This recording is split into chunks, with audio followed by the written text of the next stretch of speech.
Bienvenidos a un nuevo Balance Talks. Gracias de vuelta por compartir este espacio con nosotros. Este es el 11º miércoles consecutivo que estamos con ustedes y ustedes con nosotros.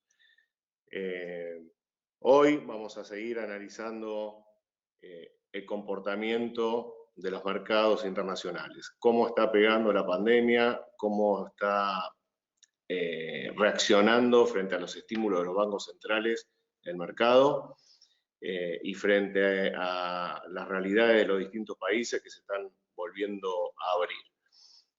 Para ello, lo invitamos a Fausto Potorno, economista y muy buen analista de mercados, que nos va a dar su visión para seguir en este ciclo de análisis que estamos haciendo y poder hacernos una cada vez mejor idea de cómo posicionarnos mejor para lo que viene. Fausto, muchas gracias por estar con nosotros. Los mercados están bien afuera. Hoy tenemos un día de subas, el S&P 500 1,5 arriba, el Dow Jones 2,20 arriba, el Nasdaq 0,77 arriba, el oro y la plata, luego de un par de días de corrección leve, también subiendo, estabilizándose, el oro arriba de los 1.700, 1.709 y la plata en 17,27. Bueno, mientras esperamos aquí en la Argentina el desarrollo de la negociación de la deuda, que pareciera que viene bien, pareciera que la posición de Argentina y de los bonistas se está acercando. Esperemos que en los próximos días tengamos buenas novedades con respecto a eso y Argentina pueda llegar a un arreglo que por lo menos sienta las bases para empezar a crecer de vuelta. Mientras tanto, Fausto, nos gustaría conocer tu análisis, ¿no? Que nos cuentes cómo estás viendo el mundo, este mundo de enorme emisión monetaria, de salvataje a la economía, con una reacción relámpago de todos los bancos centrales, sobre todo de Estados Unidos, pero también de Europa y Japón, para que no se venga una gran depresión y cómo va a impactar esto a futuro. Como saben, todos ustedes, luego de la presentación de Fausto, vamos a estar haciendo un living con las preguntas que ustedes tengan y haciendo una discusión de cómo vemos, de acuerdo a la presentación y nuestro mejor entender, cómo posicionarnos en el mercado y evitar las amenazas y aprovechar las oportunidades que nos brinda esta crisis. Fausto. Bueno, gracias, Claudio. Bueno, es cierto, Claudio me conoce hace muchísimos años y me conoció también, empezó a conocer una etapa, nos empezamos a conocer cuando yo estaba más en los mercados que ahora. Así que me pidió que empezamos a hablar de estos temas de mercados que para mí es uno de los temas más interesantes que hay hoy a nivel global y es cómo se va a comportar la economía y cómo va a afectar eso a los mercados después de la pandemia. Ahora estamos todos con la pandemia, mirando las curvas, etcétera, pero eso va a cambiar y a qué mundo vamos a ir en el futuro. Así que, en vista a eso, es que armamos esta conferencia, videoconferencia, a ver si pasa esto, sobre lo que se viene en el mundo. La idea es plantear el escenario posterior a la pandemia y salir un poquito de lo que está viendo en los mercados. A ver, tratando de ver si me pasa la diapositiva. A ver. Ahí está, ahí vamos. Entonces, la idea es partir de qué es lo que está pasando hoy, hacia dónde vamos y qué posición hay que tomar en este nuevo mundo, una posición financiera que hay que tomar en el nuevo mundo que se viene post pandemia, ¿no? Entonces, empezamos por cómo estamos hoy en el mercado. Y lo que estamos viendo hoy es que ya el mercado empezó a evaluar la salida de la pandemia. Eso es lo que vemos hoy. Vemos que la actividad económica global va a caer 3% este año, muy fuerte. 5,1 va a caer el PBI en Estados Unidos. Fíjense que la mayor caída desde el bienio 45-46, o sea, la posguerra, pura posguerra.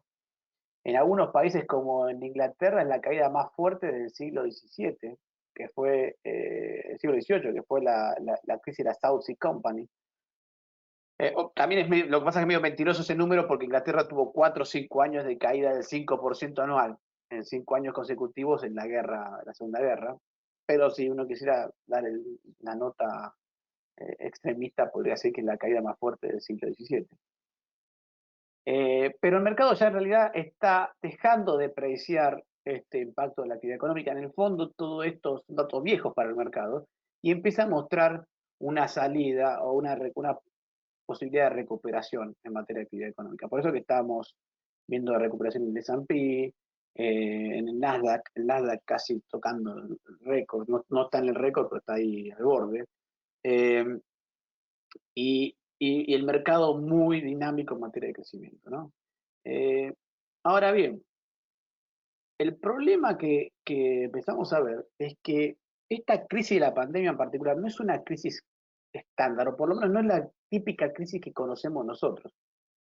Esto es lo que se llama un shock de oferta, no un shock de demanda. Las crisis que conocemos nosotros, la subprime, la crisis la del 2018 acá en Argentina, la crisis.com, son todas crisis de demanda, son crisis crediticias que terminan provocando una salida de fondos en el caso de Argentina, o una caída del crédito, y al caer el crédito se reduce la demanda. Entonces la política económica puede reducir el impacto o funcionar como un colchón, aumentando el gasto público, aumentando el crédito o bajando impuestos, o cualquier otra medida que estimule la demanda para compensar la caída de la demanda que produce la crisis financiera.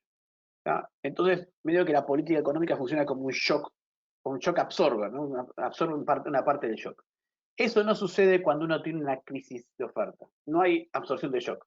No hay absorción de shock porque al cerrar los comercios, cerrar las fábricas, por más que yo inyecte dinero en la economía, no tengo un rebote de la economía como consecuencia de eso. En realidad lo único que se puede hacer es hacer lo que se está haciendo el gobierno, pero el objetivo no es evitar el shock, la caída de la actividad económica. El objetivo es tratar de sostener el sistema productivo. ¿Tá? ¿Cómo lo sostengo? Bueno, le doy plata, le doy créditos, subsidios de alguna manera. Si le doy crédito, las empresas van a terminar más endeudadas. Si doy subsidio, el que va a terminar más endeudado va a ser el Estado, que es lo que estamos viendo ahora, un proceso de crecimiento del endeudamiento en todas partes. Entonces el riesgo es, uno de los riesgos por lo menos, es el peligro de que esto pase a una crisis financiera. Y sin contar los cambios de hábitos que pueden provocar en algunos sectores en particulares problemas adicionales. Y el otro riesgo importante es, que yo acá lo puse como pregunta, que es el comercio internacional. Ya antes de la crisis, antes, de hecho, casi desde que asume Trump, veníamos viendo más y más restricciones al comercio internacional, ¿no? Sobre todo con China. Ahora, después de la pandemia, vamos a ver que tanto sigue ampliándose la globalización con China como hoy como uno de los grandes países que absorbían industrias, absorbían fuente de producción, ¿no? Entonces, habrá que ver qué pasa con el comercio internacional, porque ya se venía frenando y hay serias probabilidades de que empiece a reducirse el proceso de globalización, ¿no? O se desacelere el proceso de globalización. Algunos lo llaman desglobalización, como con un título más fuerte. Yo creo que va a ser más bien China el epicentro de los problemas. Sí va a haber algunas restricciones a China, sí se va a fortalecer un poquito el problema en las discusiones con China, no solo por el hecho de que del coronavirus, la enfermedad, sino porque acuérdense que antes de que China revelara el tema del coronavirus, se había firmado un acuerdo entre China y Estados Unidos. Y hay una seria sospecha por parte de Estados Unidos de que China ocultó el tema del coronavirus del acuerdo ese. Y si no es una sospecha, lo puede llegar a usar el gobierno de Estados Unidos como argumento. Primero con los números, la caída del nivel de actividad de Estados Unidos es violentísima. Fíjense, este es el índice del PBI semanal, es un indicador de alta frecuencia del PBI de Estados Unidos que elabora el alumno de School of Economics, y lo que muestra es, primer punto es que, no sé si se ve en el mouse, que la caída del nivel de actividad es mucho más fuerte de lo que fue, por ejemplo, en esta época, en 2008-2009, con la crisis subprime. Esto es mucho más violento y también mucho más rápido, mucho más fuerte y mucho más rápido. O sea que estamos hablando de una crisis de tamaño enorme. ¿Tá? Pero esto, ya les digo, es el pasado. Hoy el mercado empezó a reaccionar, esto está un poquito unos días atrasado, pero el mercado empezó a reaccionar hoy con subas. Ya hoy en día estamos viendo el Nasdaq subiendo muy, muy fuerte, el S&P también subiendo. El Nasdaq casi volviendo a los niveles anteriores. El S&P está en los niveles promedio del año pasado, ¿tá? A pesar de que la actividad económica no está ni de cerca en esos niveles, ni de cerca, lo vieron en el gráfico anterior, porque se está previendo ya una salida del coronavirus. Lo vemos en las curvas, las famosas curvas del coronavirus. Acá puse una serie de países. Ya tenemos una serie de países como Australia, Austria, Camboya, China, Croacia, Estonia, Grecia, etcétera, todos los que están en verde, que ya están prácticamente afuera del tema del coronavirus. Los contagios son tan reducidos que son parecidos a los que había al principio. Y después tenemos otra gran serie de países, entre los que están Alemania, Italia, Japón, España, que ya están al borde de resolver el problema. Están a un tercio de resolver el problema. Perdón, avanzaron ya 2/3 partes de la curva, les queda la última partecita de la curva. Y acá ya estamos hablando de economías mucho más importantes.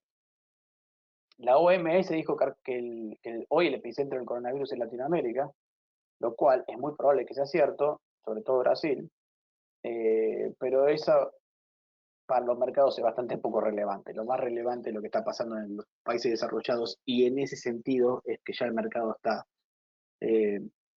anticipando el final de la pandemia, ¿no? Por eso es que rebota, y naturalmente en este tipo de caídas eh, el rebote suele ser relativamente alto si es que la política económica fue eficiente en sostener vivo el tejido productivo, ¿no? Porque si la fábrica no cerró, bueno, cuando levante la cuarentena, la fábrica vuelve a producir, entonces automáticamente tengo un rebote relativamente fuerte. Ahora, lo único que parecería confuso, o por lo menos para interpretar es confuso, es por qué las tasas de interés de largo plazo, acá las estamos viendo, son tan, pero tan bajas. Fíjense que hoy la tasa de interés de largo plazo, que está en 0,6, 0,7, el bono en 10 años de Estados Unidos, es la tasa más baja de la historia de la humanidad, no de la historia de la humanidad. Ese es un chart que elaboró el Banco of America tomando en cuenta las tasas de interés de largo plazo de las principales potencias mundiales a lo largo de la historia de la humanidad, empezando por el Imperio Babilónico en el año 3000 a.C. ¿Ah? Y estamos viendo tasas realmente muy bajas, muy, muy bajas de largo plazo. ¿Y esto por qué es un poquito contradictorio con el tema del crecimiento económico? Bueno, porque si uno espera más crecimiento económico de lo que esperaba antes, en primer lugar debería esperar que por lo menos no haya deflación, ¿tá? O por lo menos que la deflación sea menor, o que la inflación sea, o hay más probabilidad de inflación que de deflación. Y en segundo lugar, que si uno espera crecimiento económico, también espera que el rendimiento de las inversiones sea mayor. Entonces, el Estado me va a tener que pagar un poco más para compensar por el costo de oportunidad de no estar invirtiendo en la economía real. ¿Se entiende? Si yo voy a poner una fábrica y me rinde 5% porque la economía crece a una X velocidad, el gobierno va a tener que compensarme por lo menos con un 5% de tasa, un 3% de tasa, un 4%, dependiendo del riesgo, ajustado por riesgo. Ahora, si la economía crece al 10%, probablemente mi inversión sea mucho más rentable en el sector privado. Entonces, mayor tiene que ser la compensación del gobierno. Entonces, es medio extraño que mientras el mercado de acciones esté rebotando, por un lado, esperando una recuperación de la actividad económica, el mercado de bonos esté tan bajo, ¿no? Tan bajo, casi mostrando deflación y recesión en el futuro. Y la explicación es que no viene por ahí lo que se está trayendo en el mercado de bonos. Lo que se está trayendo en el mercado de bonos viene por este tema, que es lo que mencionaba Claudio antes, la inyección relámpago de capitales que tuvo la política monetaria, en este caso la Reserva Federal. Fíjense, esto es tenemos en rojo los activos totales de la Reserva Federal, o sea, cuántos activos acumuló la Reserva Federal. Para acumular esos activos, la Reserva Federal tuvo que emitir dinero, o sea, hasta la contrapartida de la emisión monetaria, ¿no? Fíjense que el salto de los últimos meses o semanas, es un mes y 2 meses como mucho, es de casi 3 billones de dólares, billones de los nuestros, o 3 trillions americanos, ¿no? En pocas semanas. ¿Qué es más, o que es casi lo mismo, que inyectó la Reserva Federal partiendo desde la crisis de la subprime acá en el 2008, fíjense que había 1.000 millones de dólares de activos, hasta 4.000 casi millones de dólares de activos en 2014. En estos 6 años, la Reserva Federal emitió 3 billones de dólares, que es más o menos lo mismo que emitió ahora en pocos días. Y la mayor parte de eso fue comprando bonos del Tesoro norteamericano. O sea, tuvimos a la Reserva Federal comprando tantas cantidades de bonos del Tesoro norteamericano que bajó la tasa de interés, por eso subió el precio de los bonos del Tesoro norteamericano. Y lo que creo que está evaluando el mercado, pues ahora es muy simple, si el mercado pensara que esto se va a dar marcha atrás en algún momento, obviamente estarían todos shorteando el bono del Tesoro norteamericano aprovechando esta situación. Pero que el bono norteamericano se mantenga abajo implica otra cosa, implica que el mercado sigue esperando que esto se mantenga así por mucho tiempo. Fíjense, y tiene razones para pensar eso. En primer lugar, que la última vez, que fue la crisis del 2008, la inyección de capital no fue en el 2009, 2010 y después se bajó, sino que siguió hasta el 2014, ¿no? Incluso se aceleró después. O sea, tuvimos del 2008 al 2014 prácticamente 6 años de inyección continua de capital, de liquidez, para sostener la crisis del subprime, que como vimos en el gráfico anterior fue muchísimo más chica que esta en términos de caída, ¿no? Y aún así, después de 6 años de inyectar liquidez, se pasó 2 años más hasta empezar a bajar y venía la baja muy lentamente. Entonces, las tasas bajas implican que el mercado está esperando que estas se mantengan por mucho tiempo. Y el otro tema, que hay que tener en cuenta todo esto, es que no solamente se inyectó dinero a través de la política monetaria, sino que también se está inyectando dinero a través de la política fiscal, lo cual implica que se necesita mucho más financiamiento por parte de los países del mundo. Y como consecuencia tenemos un salto de la deuda pública a nivel global. Este es el PBI, el crecimiento de la deuda pública mundial, en porcentaje del PBI mundial, esperado para el 2020. Y eso nos está dando este año casi 13 puntos del PBI adicional de deuda pública. Fíjense que es incluso más grande que la del 2008, ¿no? Es el pico anterior. Ahora, esto deja otro problema. O sea, está bien, tenemos mucha deuda, mucha emisión monetaria, y va a seguir habiendo emisión monetaria por un tiempo largo, las tasas de interés se van a mantener bajas, las políticas monetarias van a ser expansivas por muchos años hacia adelante, pero ¿qué pasa con la política fiscal? Fíjense que las políticas fiscales no son tan sostenidas como las políticas monetarias. Después de la crisis del 2010, de 2009, se redujo otra vez la emisión de deuda, o sea, se redujo el déficit fiscal. O sea, que hay algún tipo de diferencia ahí, ¿no? Y el último tema que también vale la pena plantear, bueno, acá están los déficits fiscales de este año. Esos crecimientos de la deuda son porque estamos hablando de déficits fiscales en Estados Unidos esperados del orden del 15%, Canadá 12%, Australia, todos los países con altísimos déficits fiscales. Y la verdad es que esto sí no es sostenible. Entonces, si bien la política monetaria puede seguir siendo expansiva, habrá que ver qué va a pasar con la política fiscal en muchos de estos países. Y es un punto relevante porque para el mercado de acciones esto puede ser muy relevante. Ahora vamos a ver un poquito eso. Y el último tema es el tema del comercio internacional que les mencionaba antes. Si uno toma el crecimiento del comercio internacional a nivel global, lo que va a encontrar es que en los 80 el crecimiento del comercio crecía al 4,5%. En los 90 crecía al 6,6%. Antes de la crisis subprime crecía al 6,9%, incluso más. ¿No? Este es la globalización, cada vez más fuerte el crecimiento del comercio. Después de la crisis subprime, casi con Trump, esto se desaceleró y ahora este año se desplomó directamente el volumen de comercio internacional. Esto lo claro, porque esto sí es una tendencia que venía diéndose antes de la crisis subprime y puede ser que se acelere o no. Esta es una gran incógnita para mí. en los próximos años. ¿Y por qué es importante? Bueno, porque más crecimiento es más crecimiento del comercio es más crecimiento económico. Hay una relación muy positiva, muy clara entre comercio y crecimiento económico. Si el comercio se empieza a reducir por restricciones, por trabas, porque China es malo, por lo que fuera, las tasas de crecimiento de la economía globales van a ser más bajas. Había puesto un gráfico eso, pero después si alguien quiere ver la relación entre comercio y actividad me lo pide. Pero créanme en esto, cuanto más comercio, es más probable que haya crecimiento económico. Si la economía global empieza a retroceder en materia de comercio mundial, yo diría que también las tasas de crecimiento de la economía van a retroceder.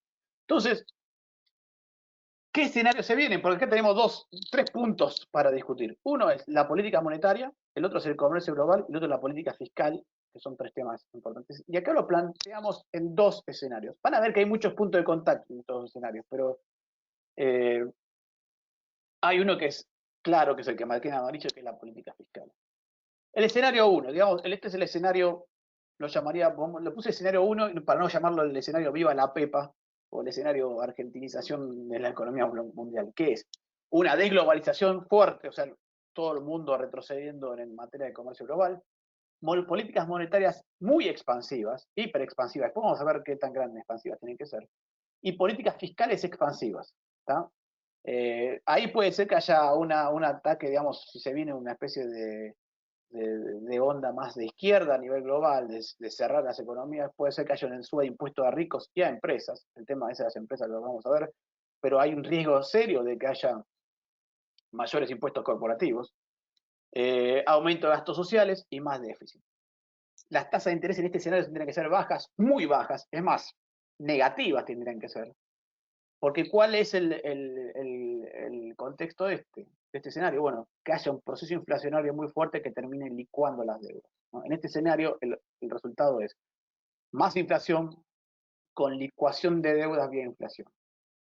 Es mayor crecimiento inicial, en este caso el rebote económico va a ser más fuerte, pero a la larga el crecimiento económico va a ser más lento porque se están matando factores de crecimiento estructural. El otro escenario, yo lo veo un poco más probable, que es el escenario de mezcla, digamos, donde la globalización se mantiene en general, sobre todo en Occidente.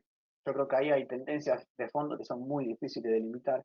Perdón, y el escenario 1, una cosa que cuando hablamos de globalización a nivel de trading, de comercio industrial, no tanto de mercado de capitales, eso no va a pasar, ni control de cambios, ni esas cosas que sí podemos poner en Argentina, ¿no?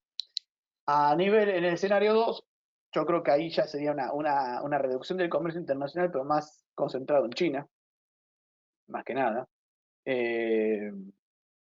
pero no mucho más que eso.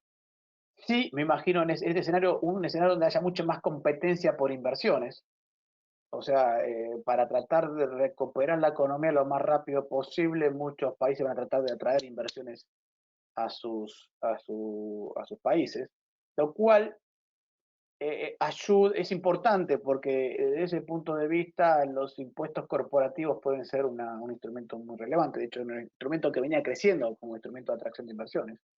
La política monetaria seguiría siendo expansiva, esto creo que en los dos escenarios se da, pero menos que en el escenario 1. Las tasas de interés se van a mantener bajas, la inflación va a ser muy baja en este escenario. Menos crecimiento inicial, pero más crecimiento a la larga. ¿Por qué la inflación va a ser muy baja? Porque obviamente meter un ajuste fiscal después de esto y va a tener la economía creciendo muy poquito por un tiempo largo. Entonces, en este escenario los procesos inflacionarios se van a ver mucho más limitados, justamente porque la política fiscal compensa la política monetaria. ¿Por qué digo que hay una posibilidad de que la política fiscal sea contractiva? Bueno, acá es un déficit fiscal de Estados Unidos de largo plazo, que es desde 1938. Fíjense dos cosas.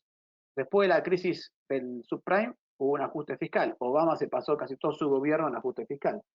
Después de la crisis de las .com, hubo un ajuste fiscal. Se ve acá. Después de la crisis de las Long Term Capital, el 91, de los Savings and Loans, otro ajuste fiscal. Este fue el más duradero, el de Clinton, que acá cuando Clinton dijo, por fin somos libres. Eh, Después de la Segunda Guerra Mundial, un ajuste fiscal muy, muy, muy importante. O sea, fíjense que en general, después de las crisis, ha habido ajustes fiscales. Y la razón es bastante racional si uno lo piensa. Imagínense personalmente, si ustedes tienen una crisis familiar en la cual tengan que gastar dinero por alguna razón, porque tienen un problema en la familia, por lo que fuera, tienen que hacer un gasto enorme. Bueno, lo hacen, pasan la crisis y después van a tratar de recomponer sus cuentas. Si se le incendia la cocina, vienen los bomberos, apagan el fuego, todos aplaudimos a los bomberos que apagaron el fuego, pero después te hay que limpiar la cocina, porque quedó lleno de agua, de espuma, lo que fuera. Entonces, no es irracional pensar que algún tipo de ajuste fiscal va a haber después. Las tasas de interés reales ya venían siendo muy, muy bajas. Esta es la tasa de interés real de Estados Unidos desde el año 1925.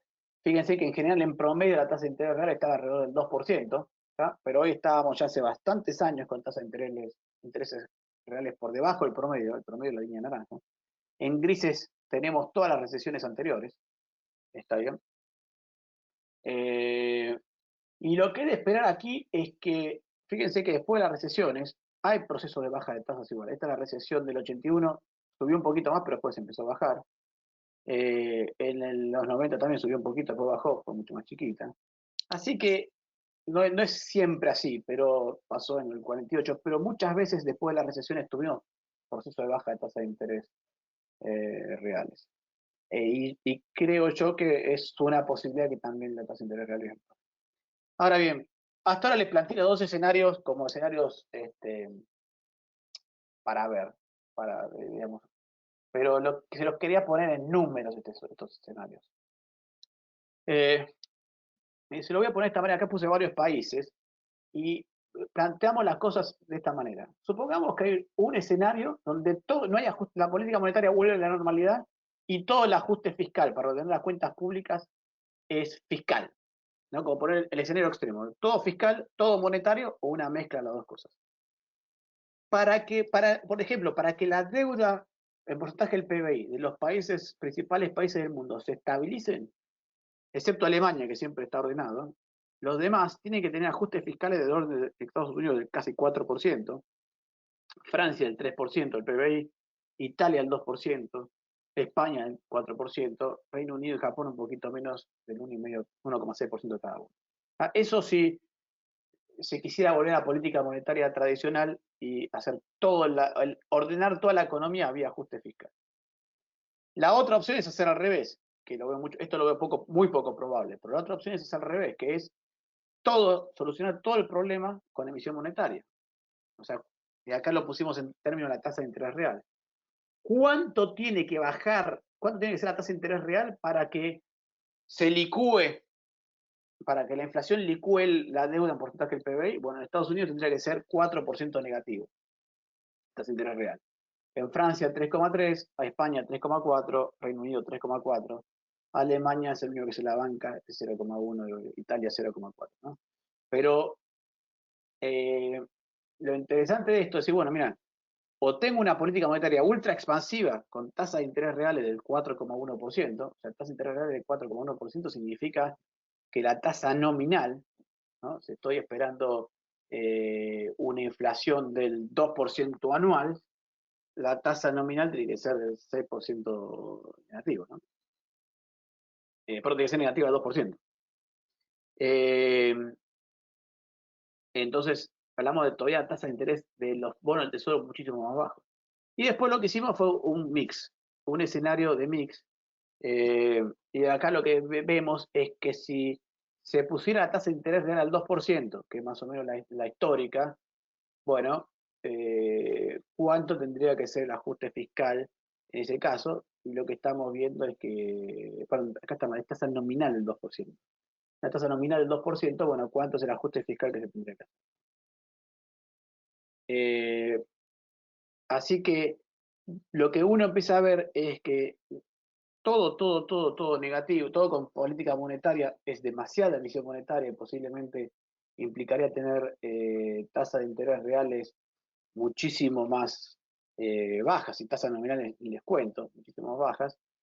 Y lo más razonable es que haya una mezcla entre una política monetaria expansiva y algún tipo de ajuste fiscal. O sea, ni todo fiscal, porque esto también sería hiperdeflacionario, o por lo menos con una inflación muy planchada, ni todo completamente monetario, sino más bien algún tipo de mezcla entre las dos cosas.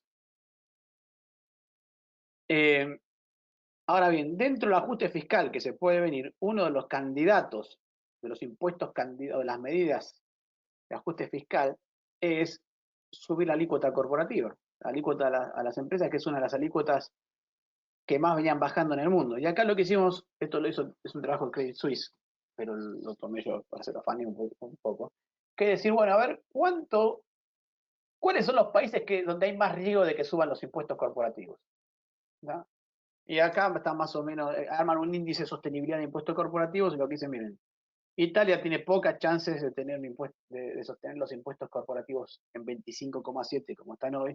¿Por qué? Porque tiene mucho déficit fiscal, tiene deuda, no puede hacer política monetaria de forma independiente, y la alícuota corporativa tiene espacio como para subir. Acá están los que en rojo, los países que más probabilidad tienen de subir los impuestos corporativos, en verde y en amarillo, en un verde más clarito, los que tienen menos chance. Estados Unidos está ahí particularmente en el cero, o sea, como que es el que equilibra la situación. Así que posiblemente Estados Unidos no ataque tanto los impuestos corporativos en estos escenarios, ¿no? Ahora bien, el otro punto que hay que tener claro es saber en qué etapa para definir cómo vamos a manejarnos en este escenario, saber en qué tipo de etapa del ciclo económico estamos. Este es una forma de graficar el ciclo económico, lo suelo hacer con el empleo porque es más fácil de dibujar. El ciclo económico acá está en rojo en la tendencia de ciclo, y acá tenemos la crisis actual.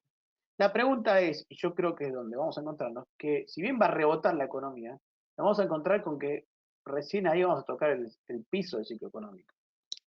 O por lo menos es una visión que creo que puede pasar. O sea, no veo que esto sea el piso del ciclo económico. No sé si esto es el piso del ciclo económico o todavía no llegamos al piso del ciclo económico. O simplemente es un overshooting de la recesión, ¿no?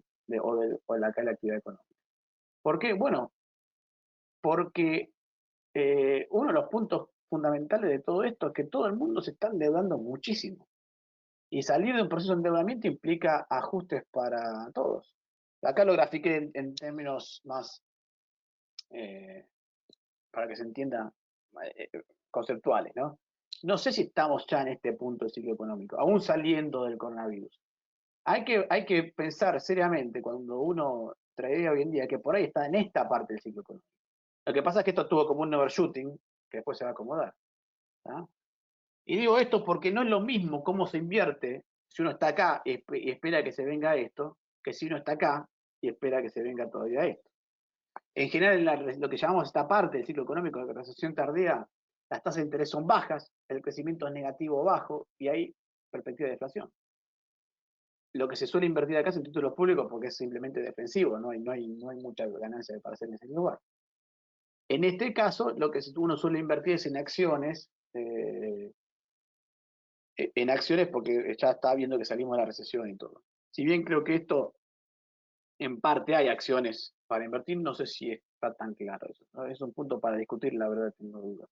Y la razón de por qué creo que no estamos ya en el fondo del ciclo económico es porque en este punto, perdón, voy a volver para atrás un segundito, en este punto del ciclo económico es cuando se hizo la limpieza de la situación económica.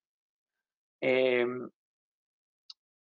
O sea, uno tiene una recesión, acá en general lo que suele pasar en el ciclo económico, en este momento de la economía todo el mundo le va bien, hay inversiones, incluso malas inversiones, una gran parte de la economía que se invierte mal, pero como viene todo creciendo, todo parece funcionar hasta que estalla el ciclo económico, hay algún problema de crédito, se cae la actividad económica, y se limpian todas aquellas inversiones que fueron malas, hasta que la economía queda limpia, las empresas ajustaron todo el exceso de grasa que tenían, la economía lo mismo, y empieza la recuperación. Bueno, la verdad es que yo no sé si las empresas, la economía ya ajustó el exceso de grasa. Fíjense esto.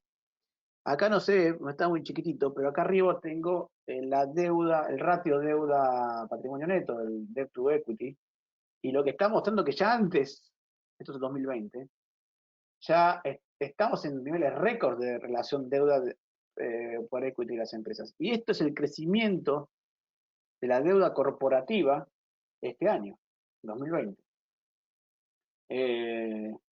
Y fíjense una cosa, después de los años de fuerte endeudamiento siguen periodos, obviamente, de ajustes de la deuda, ¿no? Acá tenemos fuerte endeudamiento, ajuste de la deuda, fuerte endeudamiento, ajuste de la deuda.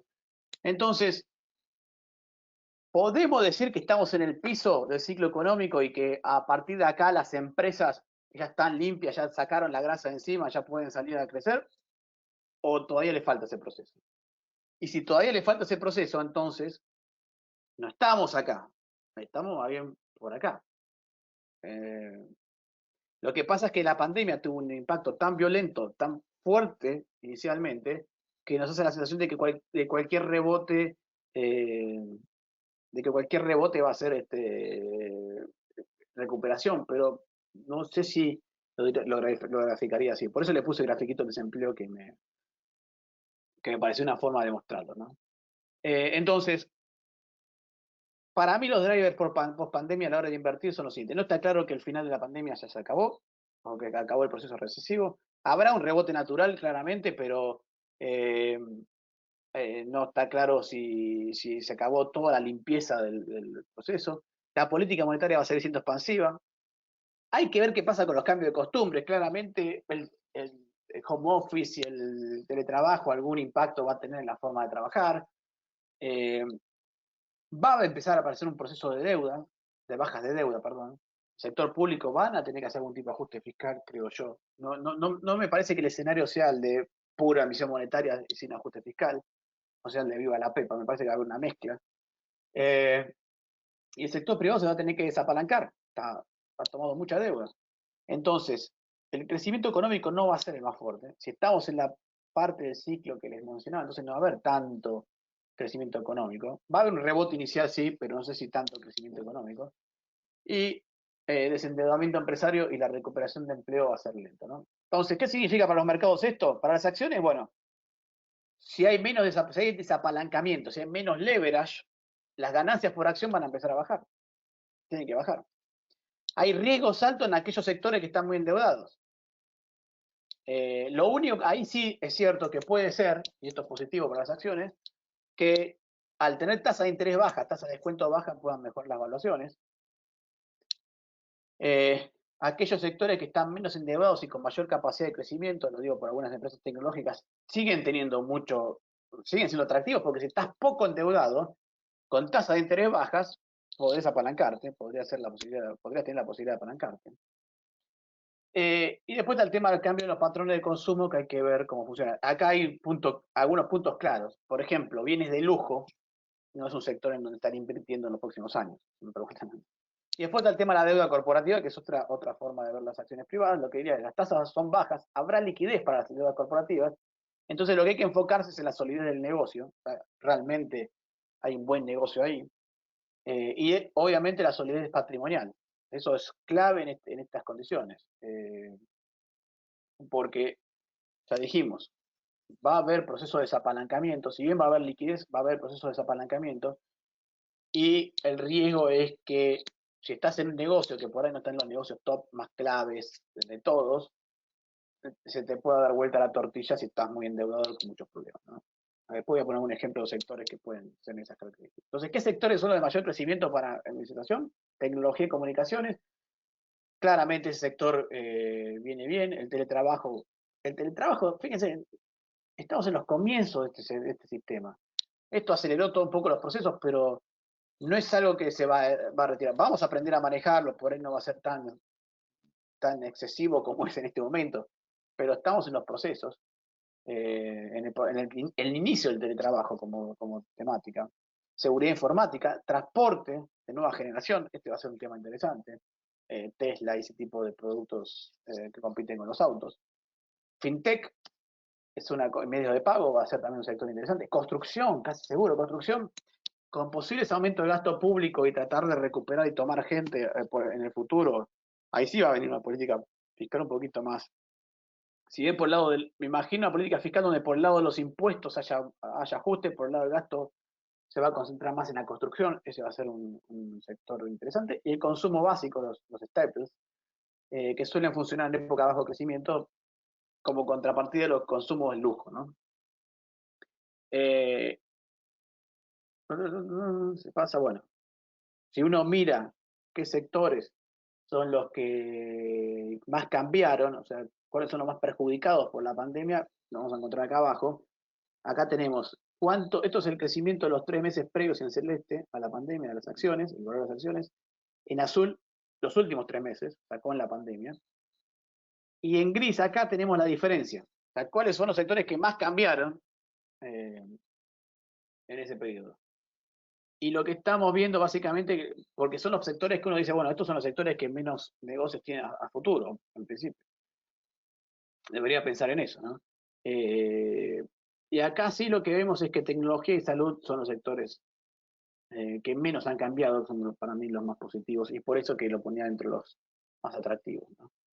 Ahora, sectores para mirar con dudas, porque estos son sectores que por ahí quedaron con precios bajos y pueden ser atractivos, por los que hay que tener mucho cuidado. Turismo, el turismo es uno de los sectores más golpeados seguramente, pero previamente a esto había una fuerte tendencia de expansión y no creo que esté del todo muerto. Incluso, y además tenemos activos muy baratos en este rubro, y aquellos sectores que sobrevivan y se adapten pueden tener un rebote interesante que no va a ser instantáneo, ¿no? Consumo de bienes durables, esto es un sector altamente procíclico, o sea, crece mucho cuando crece la economía. Yo le diría que por ahora no es atractivo, pero puede serlo más adelante. Puede serlo más adelante. Por eso le digo, estos son sectores que lo pondría en la carpeta para guardar. Y después bancos. Bancos puede ser interesante porque con tasas bajas puede haber más crédito y más intermediación. El riesgo de los bancos es que haya una crisis financiera. Así que esto los pongo como sectores en la carpeta para mirar después, si quieren. No sabía cómo ponerlo. Y después sectores para evitar consumos premium, son altamente anticíclicos. Después de esta recesión va a estar mal visto esto de la ostentación, etcétera.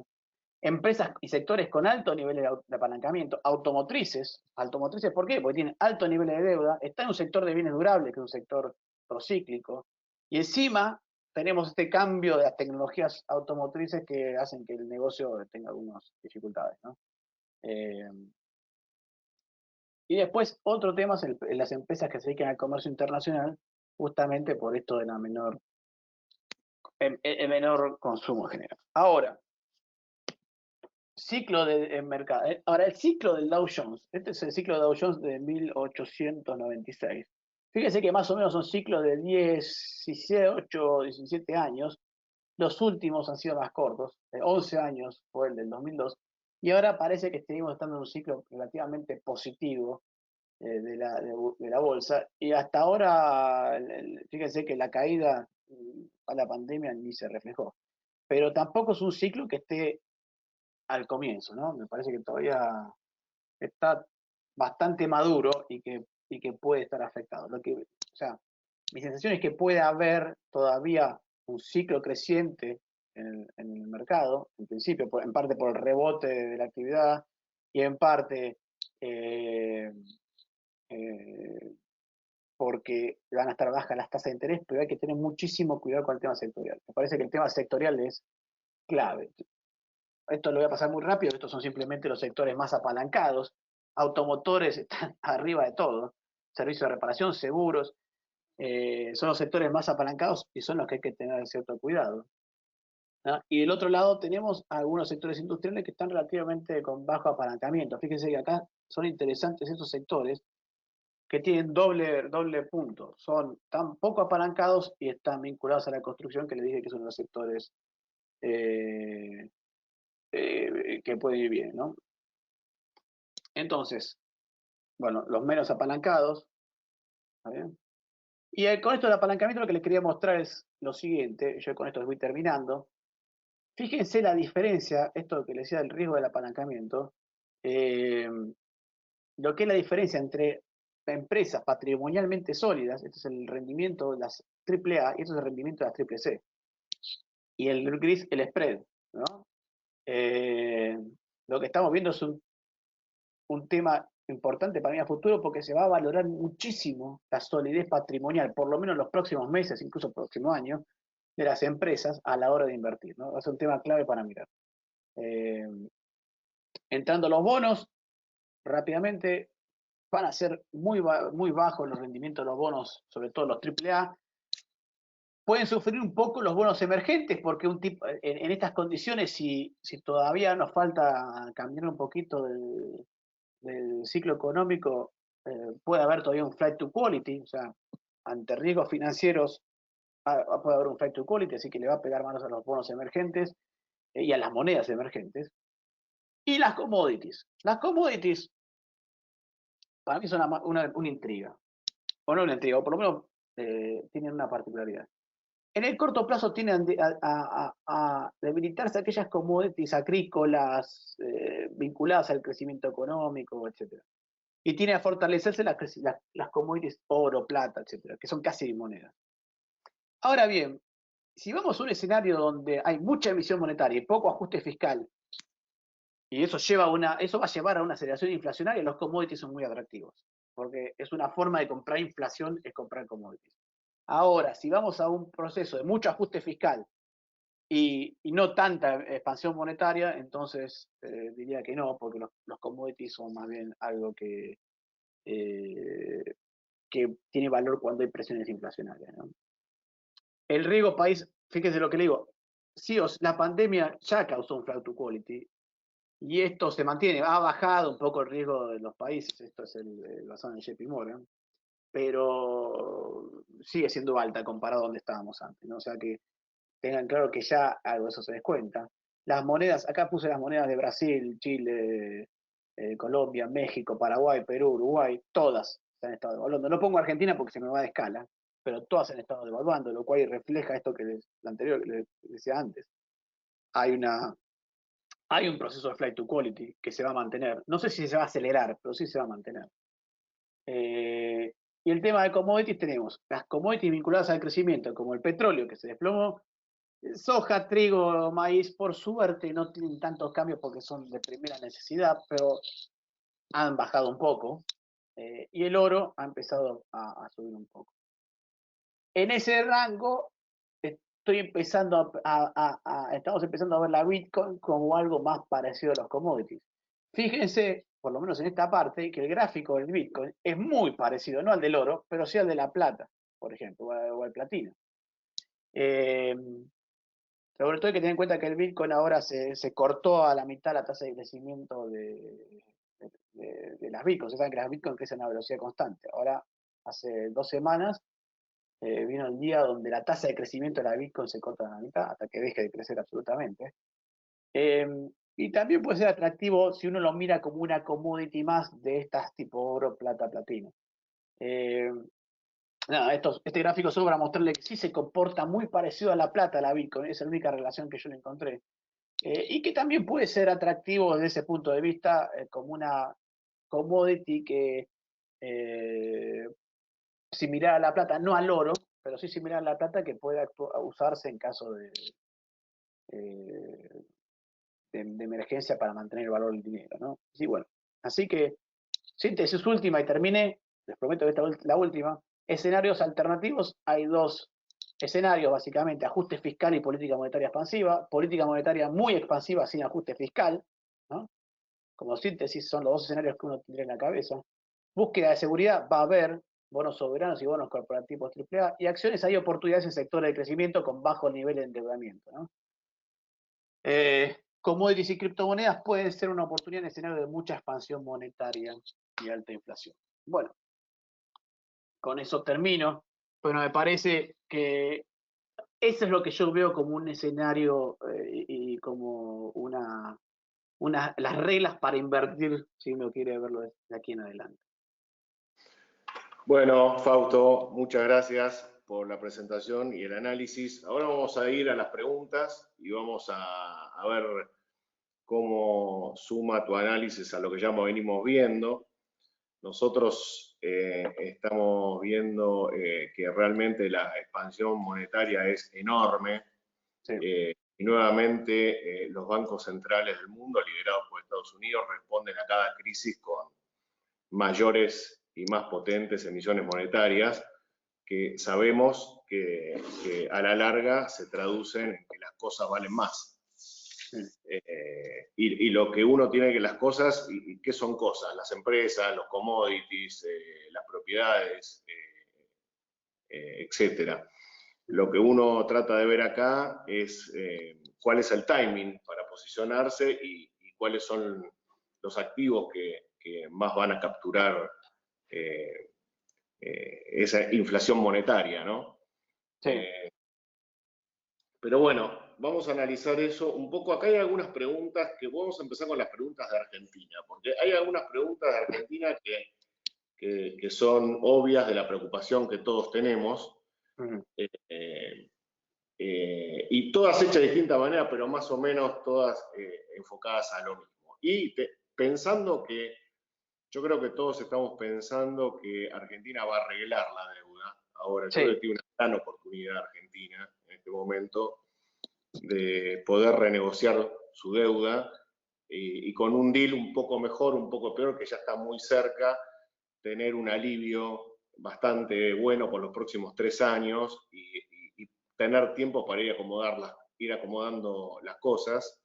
Mm. Y como vos dijiste, uno espera un mundo de tasas bajas durante largo tiempo y eso para Argentina es oxígeno puro. Así Sí. que eso nos da una chance y si realmente pensamos lo que pasa, lo que va a pasar tiene que ver con lo que estamos pensando, quizás los commodities que nosotros exportamos, principalmente commodities de comida, soja, trigo, maíz, pueden conservar su valor o aumentarlo en forma importante.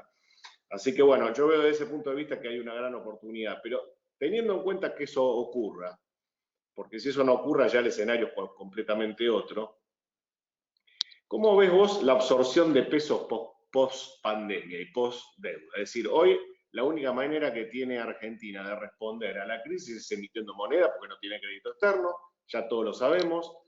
Sí. Y una vez que se arregle la deuda, se arregle la pandemia, Dios mediante, tenemos que encarar ese tema. Sí. Es un tema. Mira, ¿Cómo se resuelve eso? ¿Cómo lo ves, digamos, para que después de resolver estos temas no caigamos en una hiperinflación o en una inflación creciente? mira, yo creo que no se va a poder absorber dinero. No lo veo con capacidad de gobierno de absorber dinero. Y te voy a explicar por qué. Porque tiene el mismo problema que tiene la Reserva Federal y que tiene el Banco Central Europeo. Yo ahora estoy entregando un montón de dinero para dar crédito a las empresas.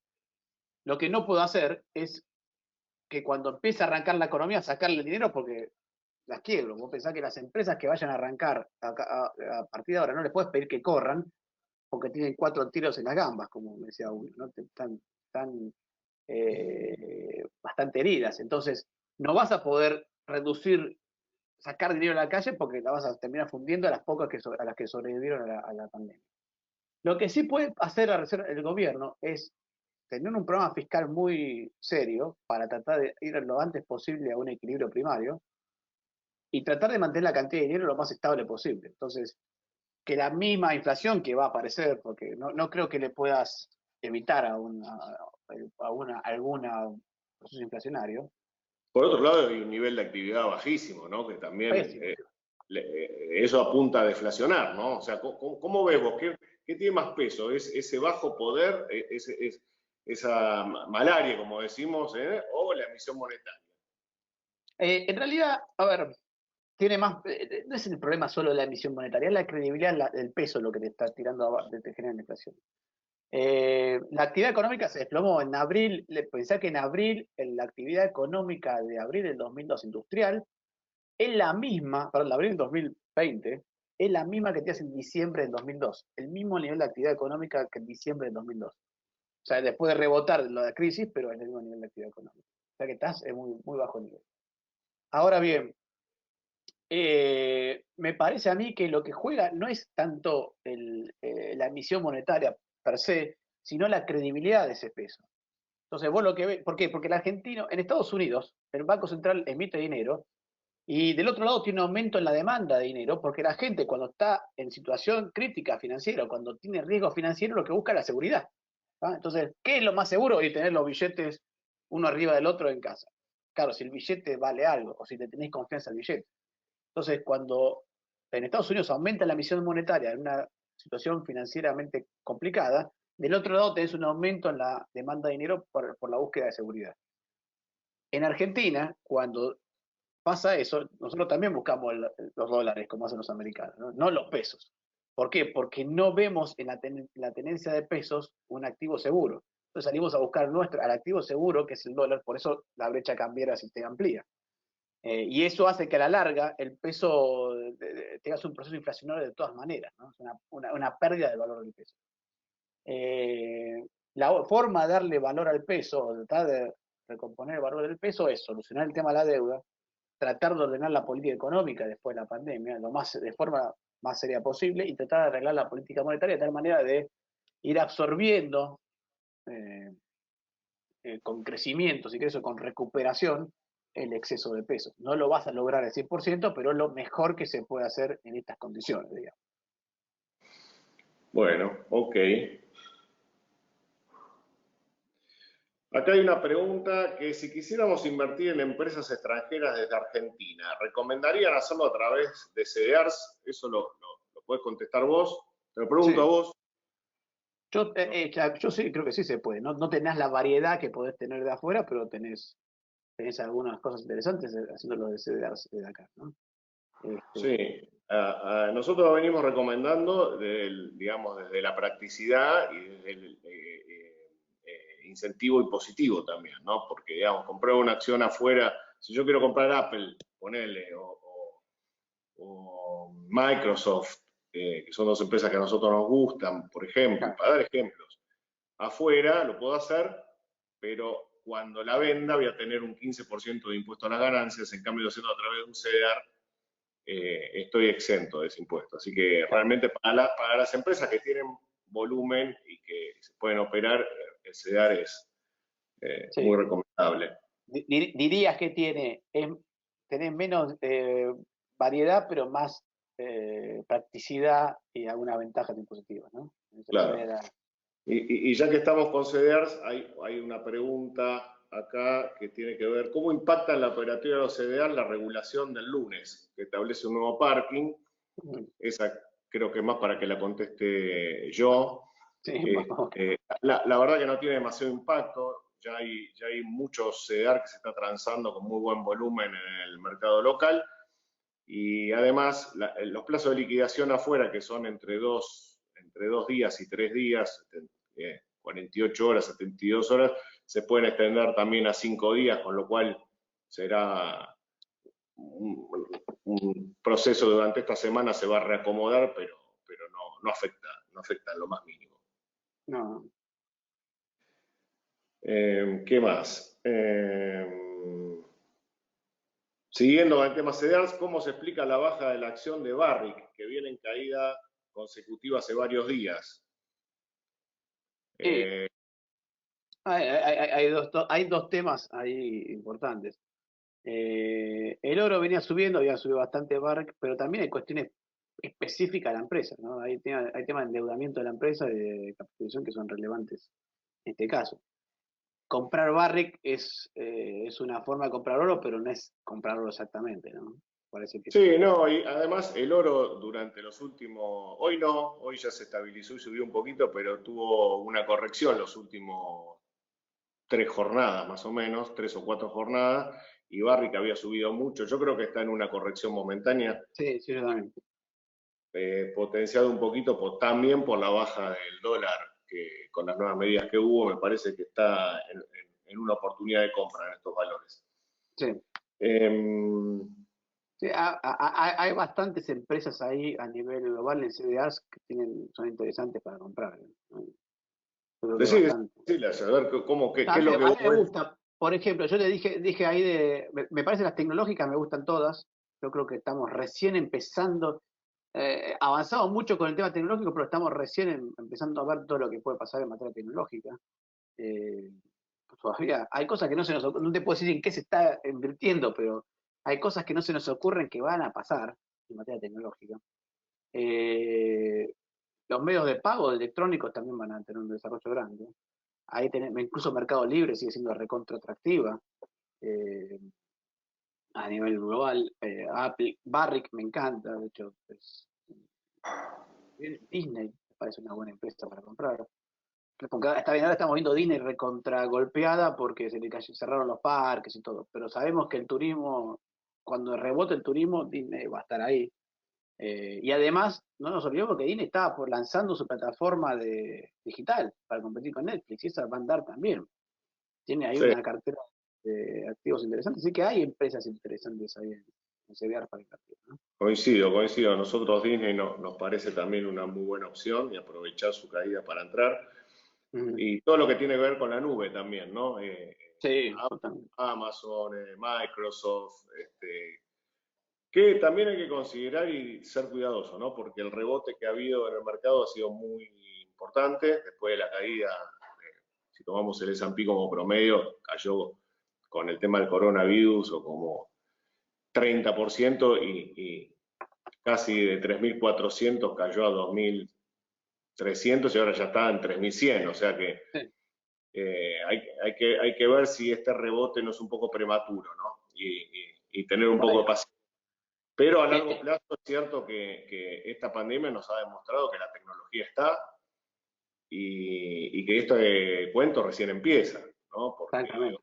hoy estamos todos trabajando desde casa. Bueno, yo lo decía, ¿no? En Balan somos 350 personas y estamos todos trabajando de nuestra casa perfectamente conectados. Eh, Trabajando increíblemente bien. Ah, eh, y esta experiencia nos ha demostrado a muchos que podemos trabajar más cómodo en nuestra casa y no perder tiempo en transporte, ujú. un montón de otras cosas que hace que uno trabaje más eficientemente Sí, también. sí. Eh, Sí, sí, sí. Y pensá que hay otro punto interesante, pensá que todavía la infraestructura tecnológica para trabajar no está pleno. Esperá que aparezca el 5G, que son velocidades de internet muchísimo más altas. Bueno, creo que ahí tenés todavía mucho espacio para recorrer. Estoy totalmente de acuerdo con vos. Y también estoy de acuerdo con vos en que hay que ver este rebote, que es lo que yo decía con el tema del ciclo económico. No está claro que vos estés en el piso del ciclo económico, que ya sea todo para arriba. No está tan claro eso. No sabemos cuánto es rebote, ajuste y salida, ¿no? Eso para mí hay que tenerlo en algún punto en la cabeza del que invierte, pensar que se puede dar. Estoy muy de acuerdo con ese punto, muy de acuerdo con eso. bueno, a ver, ¿qué más? Mercado inmobiliario. Bueno, también yo creo que acá hay preguntas. ¿Qué pasa con el mercado inmobiliario en USA y qué pasa con el mercado inmobiliario en la Argentina? ¿No? Eh, En la cata para, te voy a tirar tres números con el mercado inmobiliario de acá. El mercado inmobiliario de acá, los 90, un salario promedio te compraba el 80% de un metro, más, el 90% de un metro cuadrado, fin de los 90.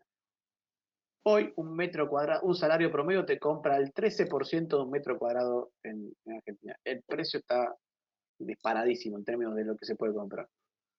Y por no, otra parte tenés un no, volumen no de venta. hay inmuebles en la Argentina.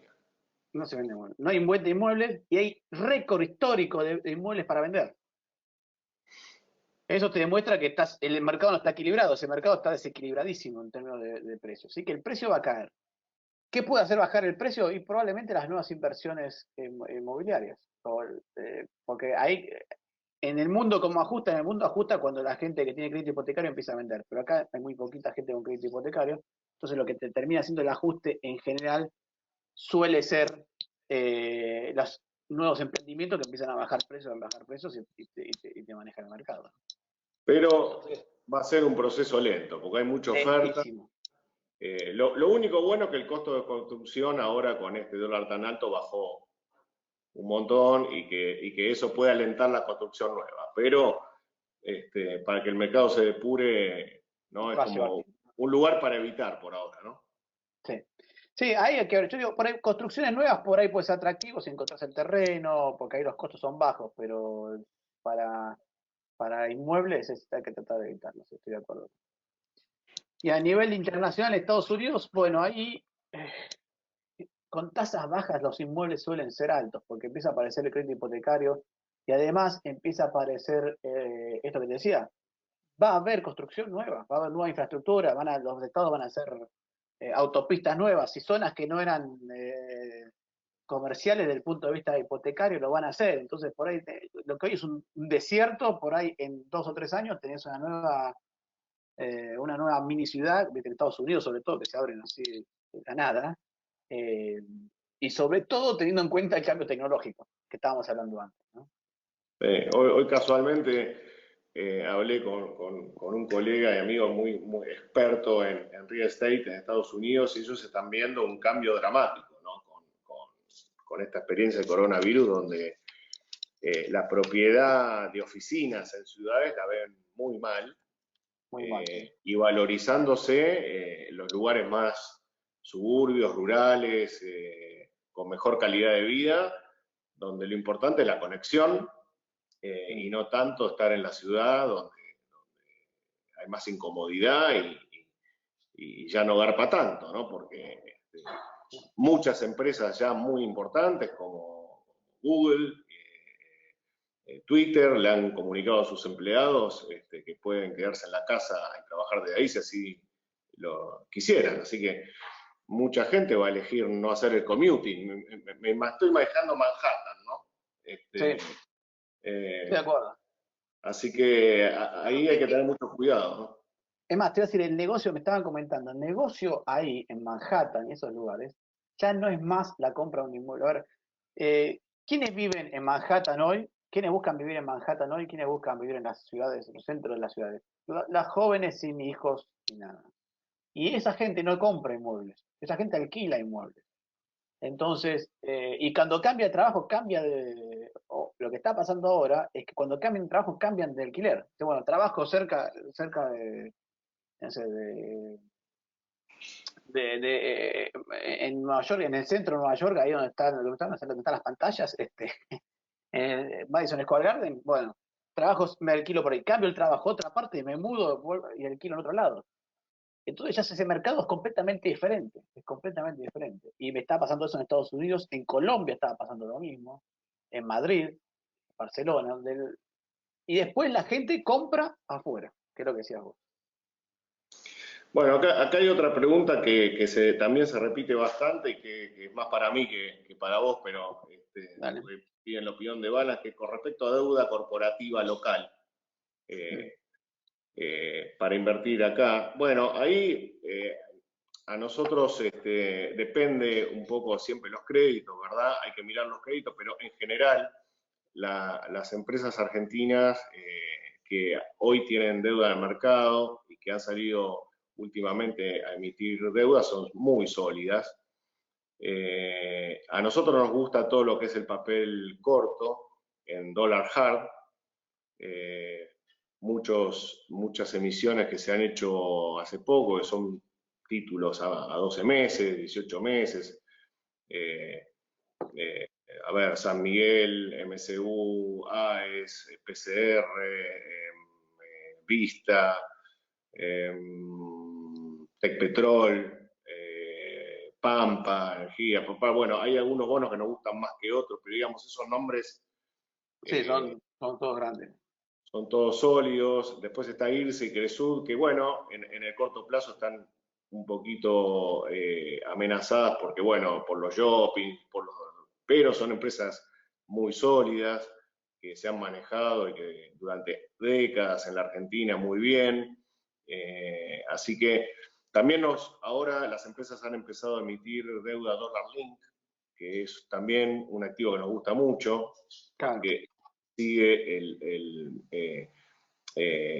digamos, sigue al dólar oficial. Es una manera de poder ponerse, y con la brecha tan amplia como está ahora, nosotros creemos que a la larga es un buen negocio, ¿no? Entonces, bueno, varias Es una empresas. forma de cubrirte de la inflación de alguna manera, porque lo que estamos viendo en el dólar oficial es que mal tratan de seguir a la inflación, ¿no?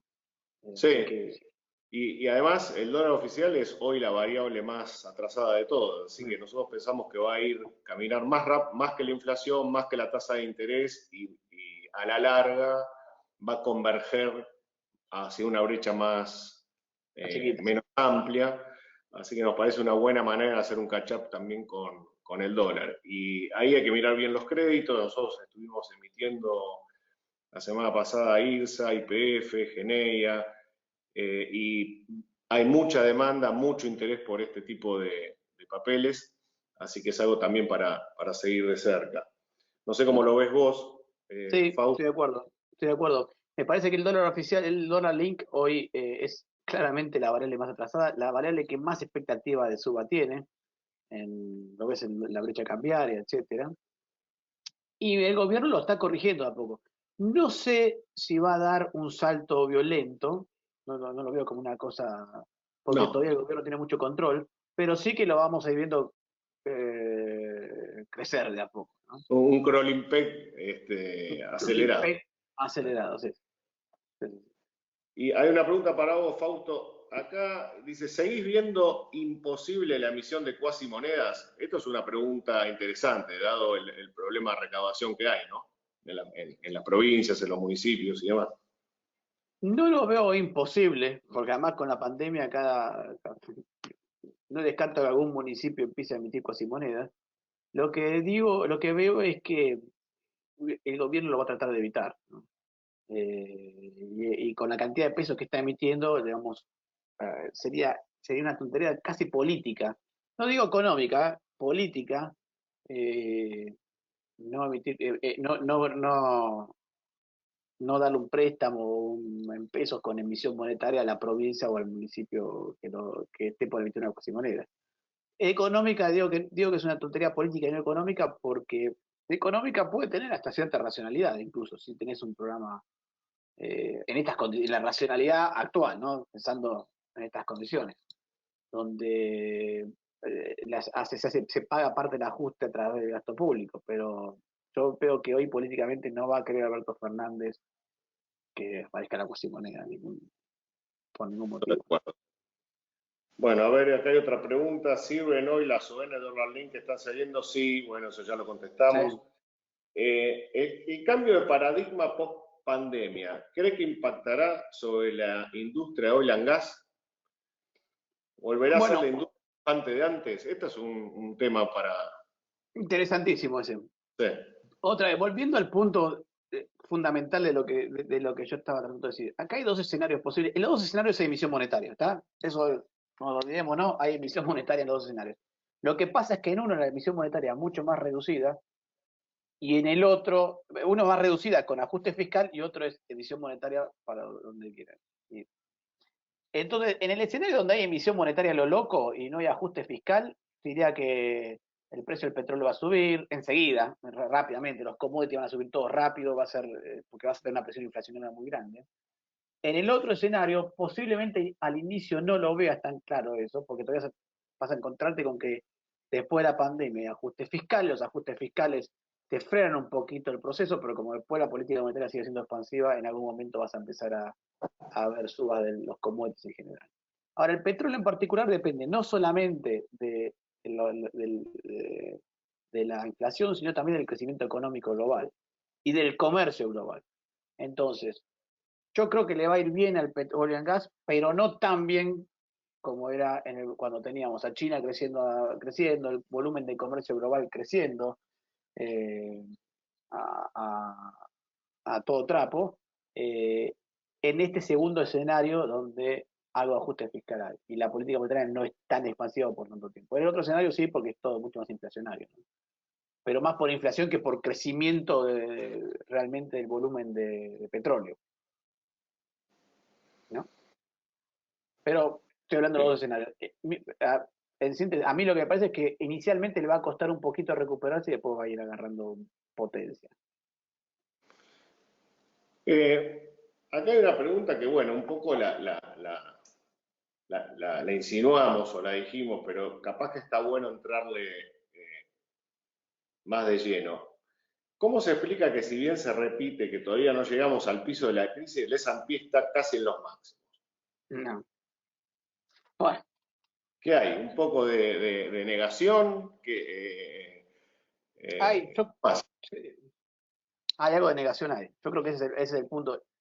En primer lugar, creo que dos cosas. Uno, la tasa de interés más baja, obviamente, lo que hace es levantar todas las evaluaciones, ¿no? Eso es clave en entenderlo. Y el otro punto, hay algo de negación, que es mi gran cuestión acá. Yo no estoy claro de que rebotemos y salgamos creciendo como estábamos antes, ¿no? Que la rebote sea en B y ya está. O Y no en pasó, B o en... ¿Qué?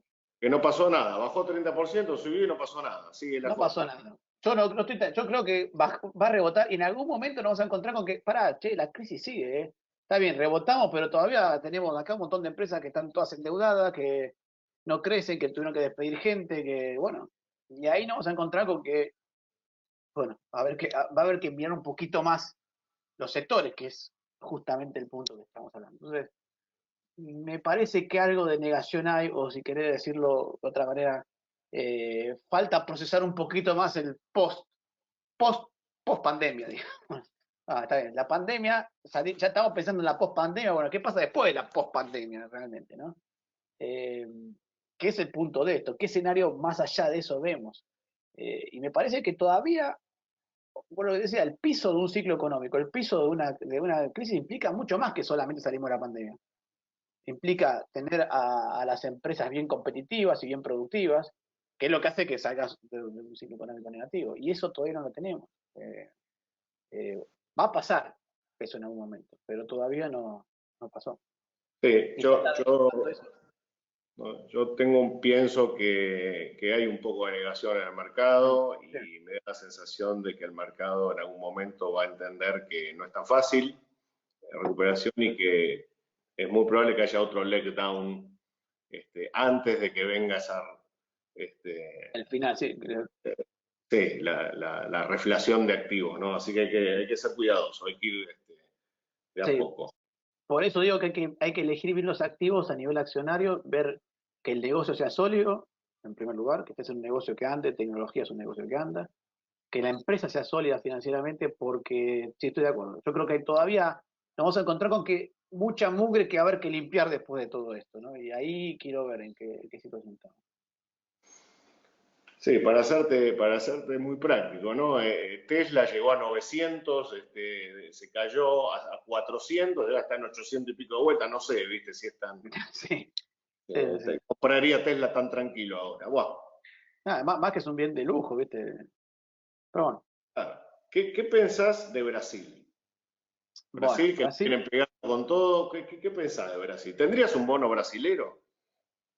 Bueno, brasileño por ahí sí, porque lo veo sólido a las políticas fiscales. Ahora, si me decís, ¿comprarías Brasil como esperando crecimiento violento de Brasil? Ahí ya lo veo complicado. Brasil tiene, eh, si bien han hecho medidas, han tomado medidas estructurales que son buenas, yo creo que la política de Bolsonaro en materia estructural ha sido relativamente buena.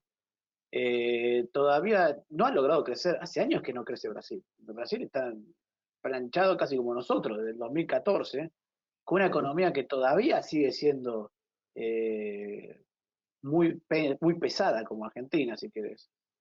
Con reformas estructurales que van a impactar, pero van a impactar a largo plazo. Y ahora se le suma el tema de la pandemia con un problema serio porque no tiene el nivel de salud adecuada o de infraestructura de salud como para aguantar.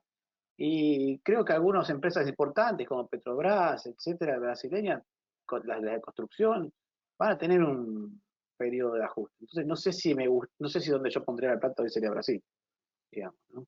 Eh, un bono del gobierno puede ser porque son todos en reales y los pagan, digamos. Brasil no es un país defaulteador, pero no lo veo como el país más dinámico ni por casualidad, ¿no? ¿Y cómo ves que eso tenga impacto en Argentina, digamos, y en el Mercosur? O sea, ¿qué puedes decir de Bueno, eso? a ver, Argentina, el Mercosur tiene varias etapas. El primer tema que sí veo bien a Brasil es esta idea de abrirse al mundo, etcétera. Por eso digo, estructuralmente Brasil está pensando bien, pero no ha logrado demostrarlo en los hechos todavía.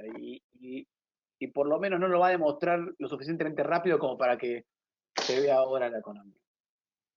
Ahora bien, para Argentina eso implica que eh, es un mercado de exportación importante, sobre todo para el sector industrial. Prácticamente el 40% de las exportaciones industriales argentinas van a Brasil. Y en algunos sectores como autos es el 100%. De hecho, el 50% de la producción industrial automotriz argentina es a Brasil. fíjate lo que pasó en abril. En abril se produjeron 0 autos. Eso significa que ni los vendimos acá ni los vendimos a Brasil. A nadie.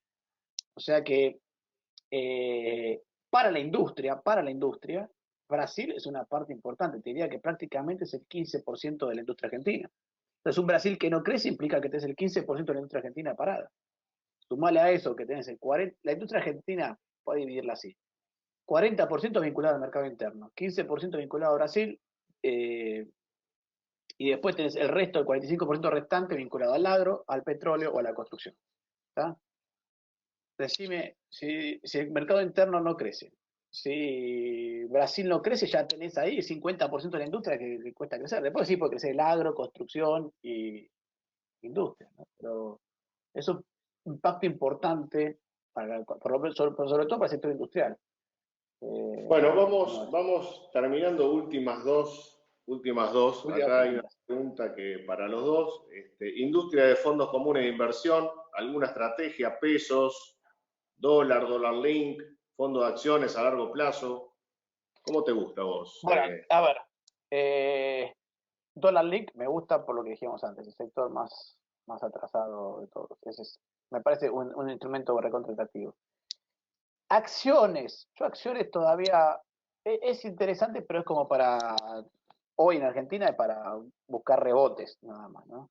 Lo que pasa es que me gusta más un fondo común de acciones que estar invirtiendo en acciones, sinceramente. Porque Claro, invertir en acción individual en Argentina hoy es jugar la perinola, básicamente. Eh, Porque ¿qué tenés? Bancos que están afectados, cada día saca una medida nueva el Banco Central y no sabes si te pega a favor o en contra. Energéticas, ni te cuento, estás apostando a regulaciones prácticamente. Entonces, para comprar acciones prefiero comprar fondos comunes a comprar acciones individuales, porque ahí la regulación, después una medida te puede cambiar el valor de la acción. Eh, y después te diría, bueno, o fondos de renta fija, sobre todo si tienen corporativos, o acciones corporativas, bonos corporativos, que lo que estaba diciendo vos son interesantes. Y obviamente los que tienen bonos del Estado, no, por ahora no me metería con bonos del Estado para nada. Espero sí. tener un panorama más claro. Sí, Yo- sí. A mí me parece que el dólar link es, bueno, que dijimos antes, ¿no? Un fondo de dólar link para apostarle ahí a la baja de la brecha sí, eh, y a la variable, al caballo que está más atrasado y que tiene sí, que- tiene que subir. que subir. No, no es para una apuesta de corto plazo, sino para No, mediano plazo, ganarle a todas las demás variables. Me gusta eso. Las acciones coincido, me parece que si Argentina arregla, todo en Argentina está barato y se va a ir un escalón más arriba, pero es para hacer un trade, no está sí, clara la Argentina a mediano plazo. Y bueno, todo lo que es para dólar hard, la dólar invertir, Harvard falta. para lo que sea dólar hard, invertir a buenas tasas en bonos corporativos argentinos sólidos también me parece bueno. También, sí, estoy de acuerdo. Y en acciones te diría que hoy el fondo común me parece la mejor forma de invertir en acciones en Argentina. Porque, ya te digo, a sus- eh, apostarle a una hoy en Argentina, así, bueno, compro tal, solamente a esa, y estás al borde de caer por una regulación, ¿viste? Que desconoces completamente. No hay análisis que te permita pensar una acción en particular. Sí puedes pensar, como pensaste vos recién, el conjunto de las acciones. Claro. Pero una particular con una normativa se te puede dar vuelta la inversión. Bueno, y la última, a ver, Fausto Potorno, ¿cómo distribuirías hoy, con todo este mundo, en la pospandemia, tu cartera de inversiones? A ver, ¿en qué activos, qué porcentajes? Esto yo ya lo Mira, dije la pasada, me gustaría ver tu opinión. yo siempre digo que, a ver, una cartera se llama como un equipo de fútbol, con defensa, medio campo y delantera. Vos crees las tres partes, ¿no? El que te defiende, Y un buen arquero, un buen arquero. un buen arquero. El arquero claramente es el dólar hard, digamos. Es el que te ataja los penales. No te haga nada, no te genera victorias, pero por lo menos te ataja los penales. Y en defensa, claramente, fondos con dólar hard. Esos son es tu principal defensa de todo, porque ahí cobras, mantenés el valor del dólar, mantenés el valor de tu inversión y cobras alguna tasa. En la delantera, voy a pasar por en la delantera, ahí te diría que está el dólar link, claramente los fondos dólar link o activos en dólar link. Un fondo de acciones puede ser, por eso para jugarte el último minuto, a ver si metes un gol, agarrar algo barato, meter un gol, pero poquito, ¿no? Para ver, lo pongo los últimos 5 minutos a ver si un Palermo que te mete un Claro. gol al final. A ver si vamos a Eh, ganar.